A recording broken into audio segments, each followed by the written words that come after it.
नमस्कार. कालच आपण आणि ड्रॅगॉन जागा झाल्यावर या पुस्तकाचं विवेचन ऐकलं असेल. तर माझ्याकडली जी काही कात्रणं आहेत ती चाळत असताना मला अजून काही चीनबद्दलची कात्रणं मिळाली. तर त्याच्यामध्ये हे जे एक कात्रण मला मिळालं ते 15/6/1994 चं कात्रण आहे. तर याच्यामधली जी बातमी आहे ती अ, मनोरंजक बातमी आहे. म्हणजे तुम्हाला निश्चितच ती बातमी ऐकायला आवडेल. तर आपल्याला माहिती आहे, की बऱ्याच राजकारण्यांची, कलाकारांची किंवा खेळाडूंची बाहेर प्रकरणं असतात. म्हणजे थोडक्यात लफडी असतात. अ, म्हणजे साध्या सोप्या भाषेत सांगायचं तर एक्स्ट्रा मॅरिटल अफेअर्स असतात.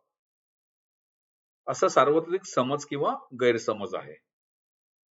आपल्याकडे पण राजकारणातील नेत्यांच्या दुसऱ्या घोरब्याबद्दल बातम्या येतच असतात. अगदी आपल्या महाराष्ट्राच्या राजकारणामध्ये पण अशी बरीच नावं आहेत.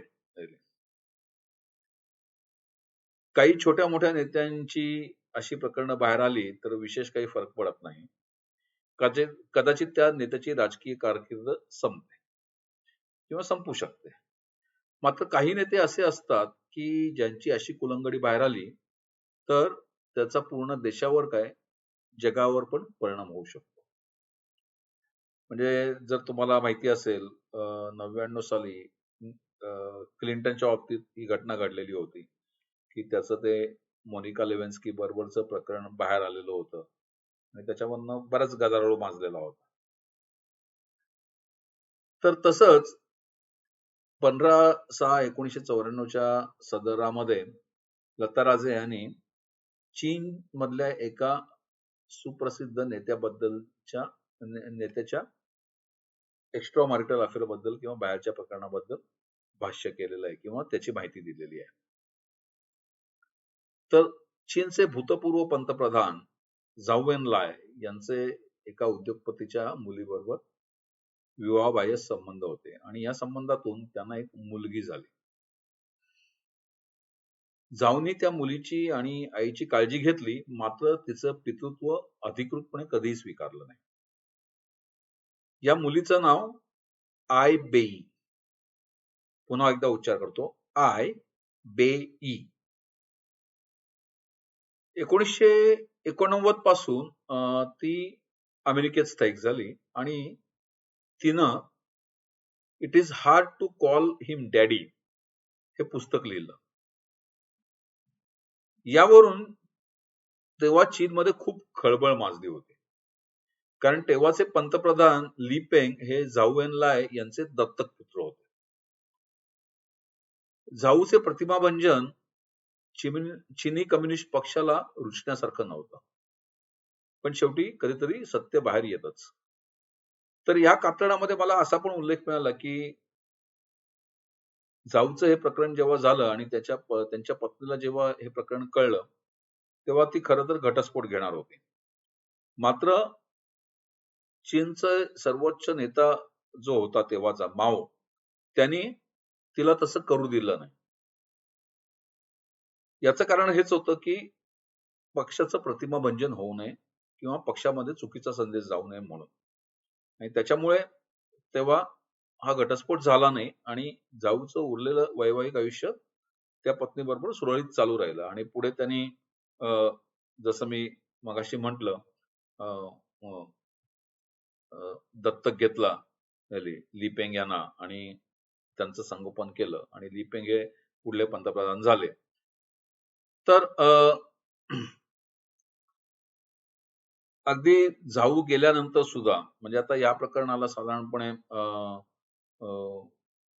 15-20 वर्ष होऊन गेलेली होती तरी सुद्धा अजून सुद्धा चीनमध्ये झाऊ एनलायची जी प्रतिमा आहे तर तिचं भंजन होऊ नये याच्यासाठी चीनी सरकार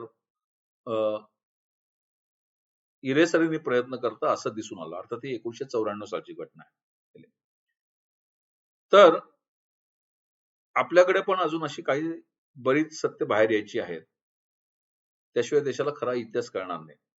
आपल्याकडली सत्य म्हणजे मी आपल्या पूर्वीच्या नेत्यांबद्दल बोलतोय. कोणते तुम्ही समजून घ्यालच. आता हे झाऊ एनलाय का महत्वाचे होते? तर झाऊ एनलाय यांनी चीनचं नेतृत्व अतिशय समर्थपणे केलेलं होतं. पंतप्रधान म्हणून त्यांची कारकीर्द अतिशय उत्कृष्ट होती किंवा चीनला मुख्य प्रवाहात आणायचं काम पण त्यांनी केलेलं होतं किंवा बाहेरच्या जगाशी संबंध प्रस्थापित करण्यामध्ये त्यांचा सिंहाचा वाटा होता. 1966 ते 76 या काळात माओनी पुकारलेल्या सांस्कृतिक क्रांतीमध्ये माओ बरोबर काम करणारे जे कोणी जुने नेते होते, महत्वाचे नेते होते, त्या सगळ्यांची मानखंडना करण्यात आली. त्यातल्या काही जणांनी आत्महत्या केली, काही जण त्याच्यात मरण पावले, काही जणांना कैद झाले, त्यांना विजनवासात पाठवण्यात आलं. मात्र झाऊ एनलाय त्यातून सही सलामत सुटले. एवढं सांगितलं म्हणजे तुम्हाला झाऊ एनलाय यांची कर्तबगारी कळून येईल. तर असं हे झाऊ एनलायचं प्रकरण. आता याच संदर्भात मी अजून एक कात्रणाचा संदर्भ देणार आहे. तर ते जे आहे कात्रण, ते 1987 साली तिएनामेन चौकामध्ये जे काही हत्याकांड झालं, जे बंड चिरडण्यात आलं, त्या संदर्भात आहे. आता हे जे कात्रण आहे, हे 22/6/1994 कात्रण आहे. तर ह्या दिवशीच्या कात्रणामध्ये किंवा या दिवशीच्या सदरामध्ये श्रीमती लता राजे यांनी 3 वेगवेगळ्या घटनांचा मागोवा घेतलेला आहे. पहिली घटना जी आहे ती म्हणजे रशियन लेखक अलेक्झांडर सोल्झेनित्सिन यांचे मायदेशी सन्मानाने पुनरागमन. सोव्हिएट रशियाच्या पतनानंतर कम्युनिस्ट राजवटीमध्ये जे कोणी लेखक साहित्यिक विजनवासात गेलेले होते, त्या साहित्यिकांचं नंतर पुनर्वसन व्हायला सुरुवात झाली. सोल्झेनित्सिन यांच्या साहित्याबद्दल रशियन लोकांना कितपत माहिती आहे, त्यांचं रशियातलं पुनरागमन कसं झालं, नंतर वयाच्या 57 वर्षी रशियातून निघाल्यानंतर त्यांनी कुठे वास्तव्य केलं, त्या वास्तव्यात त्यांनी काय काय केलं, तर या सर्व तपशिलाचा खुलासा या सदरामध्ये करण्यात आलेला आहे. आता मगाशी जसं मी म्हणालो सुरुवातीला की चीनच्या संदर्भात पण या सदरामध्ये उल्लेख आहे. तर तो उल्लेख कुठला आहे? तर तो उल्लेख जो आहे तो 1994 साली जे 1987 साली बंड चिरडलेलं होतं, त्या संदर्भात काय घडामोडी घडल्या. तर 1987 साली जे बंड चिरडलं गेलेलं होतं, तर त्याच्या स्मृतीप्रित्यर्थ कुठलाही समारंभ साजरा होऊ नये म्हणून चीन सरकार सतत काळजी घेत असतं, सतत दक्ष असतं. आणि आता 2024 साली पण तीच परिस्थिती आहे. तरी सुद्धा असे प्रयत्न थोड्याफार प्रमाणात होतच असतात. तर 1994 साली सुद्धा असा एक प्रयत्न करण्यात आला. हा प्रयत्न कोणी केला? तर बाओगी हा एक युवक होता आणि या युवकानं मानवी हक्कांकरता एक गट स्थापन करून तिएनामेन चौकामध्ये जे कोणी मृत्युमुखे पडले तर त्यांच्या नातेवाईकांना नुकसान भरपाई मिळावी म्हणून मागणी केली. तसंच चीनमध्ये मुक्त कामगार संघटना यावी अशी पण मागणी केली. आता हे चीन मधल्या साम्यवादी सरकारला कसं रुचणार? साहजिकच चीनी दडपशाहीचा वरवंटा फिरला आणि बाओगी बेपत्ता झाला. मात्र हाँगकाँगमध्ये या बंडाच्या स्मृती जागवण्यात आल्या. आता आपल्याला एक लक्षात घेतलं पाहिजे की 1994 साली हाँगकाँग हा चीनचा भाग नव्हता. हाँगकाँग हा ब्रिटनचा भाग होता किंवा इंग्लंडचा भाग होता. तर थोडक्यात चीनमध्ये काय काय घटना घडतात या तसं म्हटलं तर फारशा बाहेर येतच नाहीत पोलादी पडद्यामुळे, किंवा ज्या काही घटना आपल्याला कळतात वगैरे वगैरे त्या म्हणजे त्याची रंगसफेदी करूनच त्या बाहेर येतात. त्याच्यामुळे चीनमध्ये निश्चित काय चाललंय हे आपल्याला कळत नाही की आत्ताच्या म्हणजे जेव्हा सोशल मीडिया एवढा फोफावलेला आहे हल्ली. या काळामध्ये सुद्धा 2024 मध्ये सुद्धा आपल्याला चीन बद्दल फार थोडी माहिती मिळते. अगदी कोरोनाच्या काळामध्ये पण आपण बघितलेलं होतं किंवा 2020 साली जेव्हा आपल्या सीमेवर देपसांगला जे काही चकमक झाली, तर त्याच्यामध्ये आपले 22 सैनिक मारले गेले. हे जसं आपल्याला कळलं, तसे चीनचे किती मारले गेले, हे आपल्याला म्हणजे चीनी सरकारकडनं अ, कधीच कळलं नाही.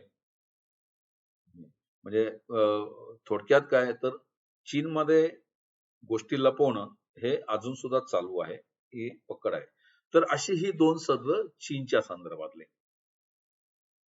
आता या 22/94च्या सदरामध्ये लता राजे यांनी अजून एक अ, गोष्टीचा आढावा घेतलेला आहे आणि तो म्हणजे अ, जगामध्ये ज्या स्त्रीवादी चळवळी चालतात, तर त्या संदर्भातली ही घटना आहे.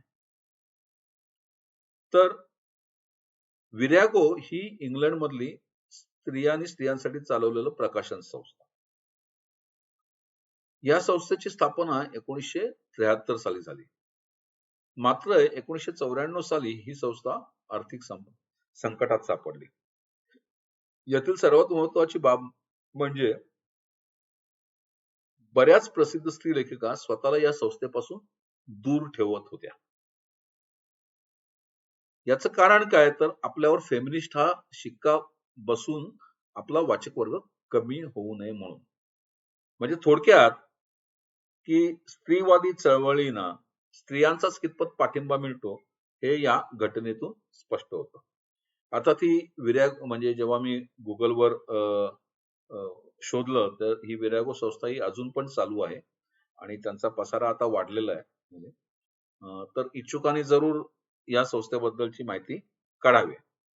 तर अशा या 3 वेगवेगळ्या घटना पण याच्यात मुख्य म्हणजे काल जो आपण चीन बद्दल जे पुस्तक आपण बघितलं त्याचं विवेचन आपण बघितलं तर त्याच्यानंतरच्या कात्रणामध्ये आलेल्या चीन संदर्भातल्या अजून 2 घटनांचा आपण उल्लेख या चित्रफितीमध्ये केलेला आहे. तर सर्वांनी तो जरूर ऐका आणि तुमचा अभिप्राय मला निश्चित कळवा.